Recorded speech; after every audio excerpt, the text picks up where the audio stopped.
Hi everyone, I hope everybody is doing great. So today I decided to take a trip to Balogun market to understand more about African fabrics, because sometimes people tend to mix Nigerian wax with other wax, other fabrics in the market. People don't really get to know the difference between all of them. We call all of them Ankara.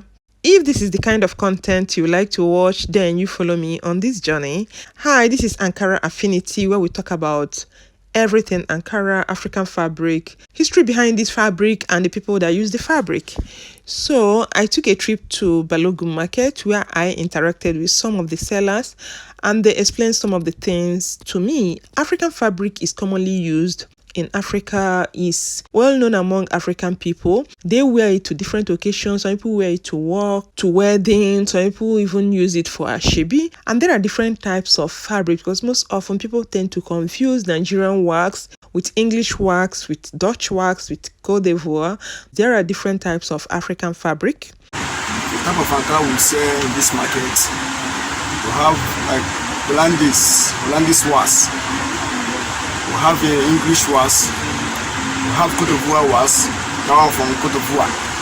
We have GTP from Ghana. We have Niger was. We have Chingavi was. We have Vintage. We have Super Holland was. We have Carpet was. Carpet Hollandis was. We have Hollandes was. In Nigeria, we have different names for Nigerian wax, Nigerian fabric, or better still African fabric. People from Yoruba, they call it Ankara. Igbos, they call it Abada. And Hausa people, they call it Atampe. Then Ghanaians, they have their native cloth, which is Kente cloth. I also interacted with some of the sellers on how to start up an Ankara shop. When you want to start a business like this, if you don't have much capital to start the business, you can start with 200,000 naira. You can start with 200,000 naira, 150,000 naira. If you don't have much cash, 200,000 naira, 150 can carry you. Then you can get a shop, let me say, with business money and shop money. Let me say, just consider it 1.something million or 1 million for the starting. These fabrics are affordable. The accommodation, so to speak, makes the price to increase. The price of shop are very expensive, and that makes people to sell the fabric expensive also. Starting of the business, you can use as low as 200,000, 150 to start up the business. But where the problem is in paying of accommodation. The shop can be as high as 500,000, depending on the size of the shop. You might decide to start up first by not renting a shop. You operate from your house till eventually you're able to rent a shop for yourself, at least to reduce costs. And the major markets that sell these fabrics are Balogun, Oshodi, but you can get more quality ones in Balogun. Quality, the original one is Balogun here. And when you want to buy the fabric, there are different things to consider before buying the fabric. You check the type of fabric, the length. Normally they sell in 12 yards, in 6 yards. 12 yards is like the double yard, 6 yards. Then you have 11 meters and 5.5 meters for people that operate in meters. But most often in Nigeria, they sell in yards. So you get 6 yards, 12 yards. There are some people that will even give you 3 yards, depending on what you want to sew with it. If you live in Nigeria, you know that funding businesses can be very tricky, and the business environment is not often favorable. Most often when government does have any good policies in place and people don't have enough money to start their business, but some people do anyway. So let's assess their source of funding, how they fund their businesses, and the prices of the fabric in the market. Most people run this business. They get money from the bank, and most people it's their own money.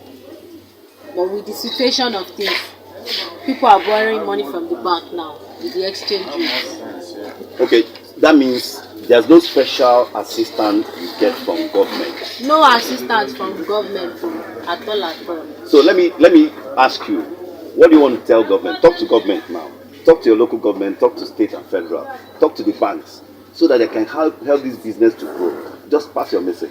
The government should help us. Maybe they should just disperse fund out to the traders in the market, so at least they can run their business very well. This is Chigabi gold. This is Chigabi gold. We sell for 9,000 naira. This is Olantes. We sell for 5,000 naira. This is Supreme.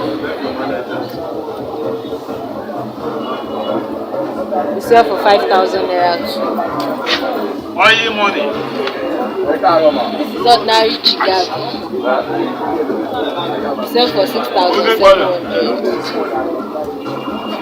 This is super red.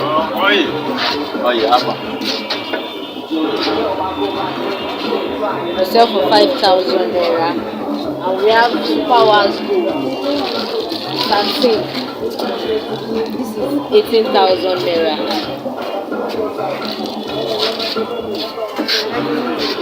This one is also super wax. This one goes for 9,000 naira. Where do you source your products from? From Cotonou. Is it only Cotonou? Yes. Now, why is this one so a little bit expensive than the other types? There are different types of Ankara. Like? We have the small one, we have the medium one, and we have the higher one. So there are different types of Ankara. You get the small one for 1,500, 1,700. Which other market do you have apart from Lagos Island? We have Oshodi market.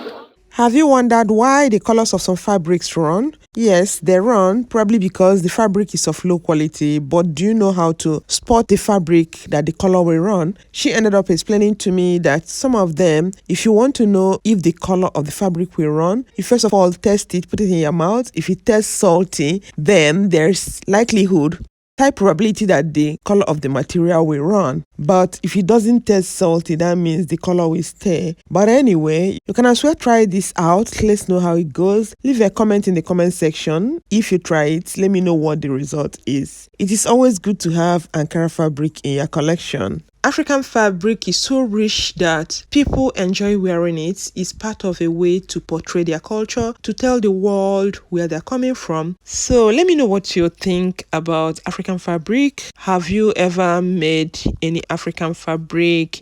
Do you enjoy it? What do you have to say about African fabric generally? Which area of Africa are you from? Which company operates in your country? So I would like to know, because definitely if I happen to travel to all these African countries, I will also make a video about that and share and tell you what I think about African fabric or their own fabric in their own country. So guys, let me know what you think in the comment section. I will see you guys in my next video, and thank you all for watching till this point. I love you guys. Bye.